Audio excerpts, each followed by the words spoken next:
You ask Tiger to solve. This deals with linear equations with one unknown. The final result is x equals -5/9.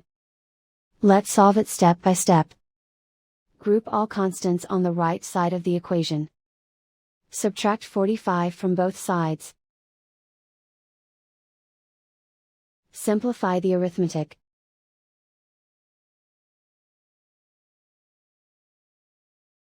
Isolate the x. Divide both sides by 81.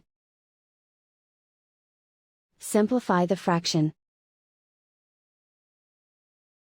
Find the greatest common factor of the numerator and denominator. Factor out and cancel the greatest common factor. And so the final result is x equals -5/9.